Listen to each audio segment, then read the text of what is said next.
La porte n'est hermétiquement pas fermée aux autorités de la transition quant au report des élections présidentielles prévues pour février 2022. C'est en substance ce que le président sénégalais, Macky Sall, a laissé entrevoir pour une possible prolongation de la transition. Faire l'apologie des coups d'État en Afrique? La Communauté économique des États de l'Afrique de l'Ouest, CEDEAO, n'est pas une organisation du genre à sympathiser avec les auteurs d'accession au pouvoir par les armes. Le président sénégalais Macky Sall, se faisant porte-voix de l'organisation sous-régionale, ne balbutie pas sur la question. Nous ne pouvons pas accepter que les militaires prennent le pouvoir par les armes, cela n'est pas acceptable. Nous sommes en démocratie et le pouvoir se conquiert par des élections. Les pays peuvent avoir des crises mais les coups d'État ne sont pas des solutions. Selon le N-1 sénégalais, les transitions politiques en cours en Mali et en Guinée doivent avoir un terme pour un retour à une situation normale avec des autorités démocratiquement élues à travers des élections libres et transparentes. Notre volonté n'est pas tant de sanctionner le Mali ou la Guinée, notre volonté c'est de les aider parce que nous avons des soldats engagés au front au Mali, a-t-il souligné.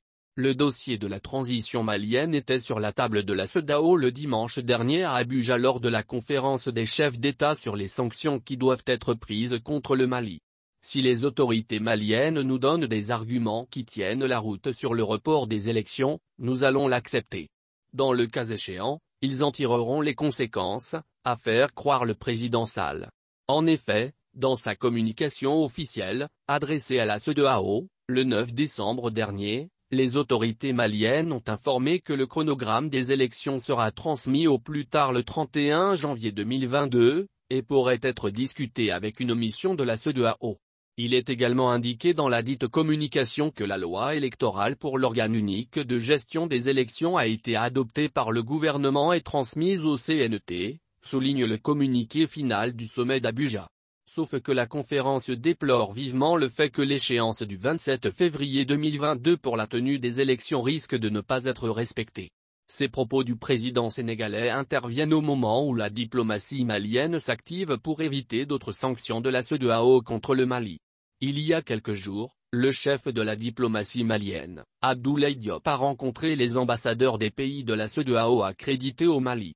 Le mardi dernier, il a rendu visite au président ghanéen, qui assure la présidence de la conférence des chefs d'État de la CEDEAO.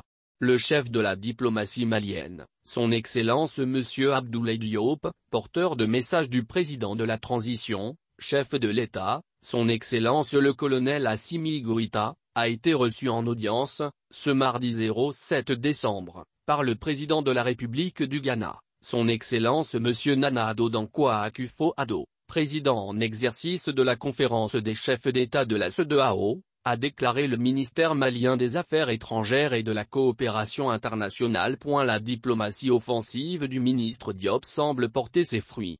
La CEDEAO s'est abstenue d'infliger des sanctions supplémentaires contre les autorités maliennes dont elle exige de respecter le délai de la transition.